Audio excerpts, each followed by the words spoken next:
Hello there, Callie Bliss here, and I wanted to share a little background on what this Project Practice Full Moon Yoga series is all about.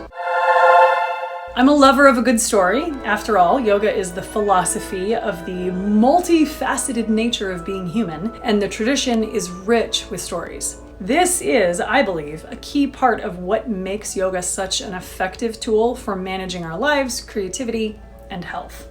So grab yourself a comfy seat and settle in for just a few minutes.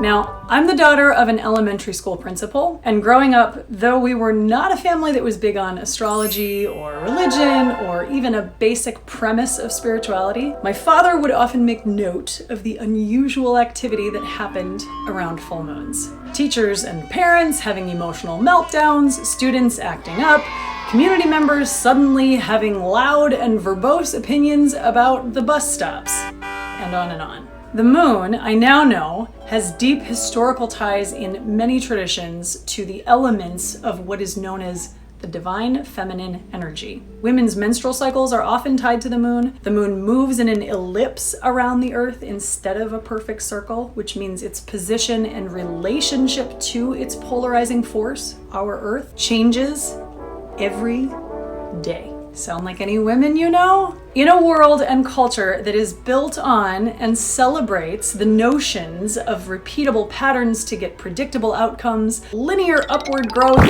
and dare I say, an overly masculinized approach to capitalism and information, right down to the gridded streets and vertical buildings of our biggest cities, I have made it an intention and a practice to celebrate the very nature of change in day-to-day life and the blessings of variation. This is the premise of the Full Moon Yoga series. The full moon happens once per moon cycle, or approximately every 27 days. On this day, the moon's surface is illuminated by the sun's light the most of any day in this cycle, giving it the obvious beautiful visual of a bright, full circle glowing moon, but also the most powerful charge of its innate abilities for change, progress, growth, and yes, even a little chaos. The body is also represented by the moon in Vedic or yogic traditions. The moon is the yin to the sun's yang, and the body is the counterbalance to the human spirit. The spirit will drive us forward, but the body will carry us across the finish line. And we only get one body in a lifetime. No leasing, swapping out for a newer model, or bargaining for a different one. So when we learn to be in relationship to our bodies and with our bodies, we tap into that little bit of moon magic.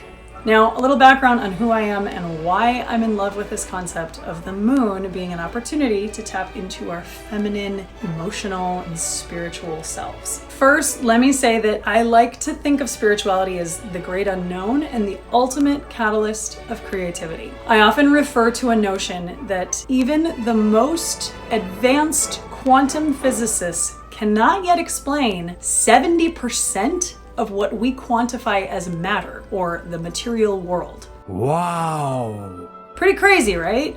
My personal sense of what I now call spirituality came in full swing for me when a childhood babysitting client turned friend and mentor died tragically of a rare form of cancer at age 35. As the mother of 2 young boys, I was their caretaker 3 days per week that summer, just 4 weeks after her passing. And I had a number of very strange experiences that summer while taking care of her then 5 and 8-year-old sons that helped me to believe that perhaps there really was something to this concept of the beyond. Hello? A few years later, when I struggled with autoimmune problems in my early and mid-20s, my physical yoga practice became that vehicle that brought me into a relationship with my body. And as I healed from not only autoimmune disease, but body dysmorphia, depression, and anxiety, so too did I realize there were these quiet voices and messages between breaths on the yoga mat that seemed to know the answers to my biggest life questions. That's the tiny nutshell version that brought me to today. So I hope you'll join me for a full moon yoga class. You can always find the current schedule on yogawithcallie.com and click the button in the upper right corner that says sign up and practice.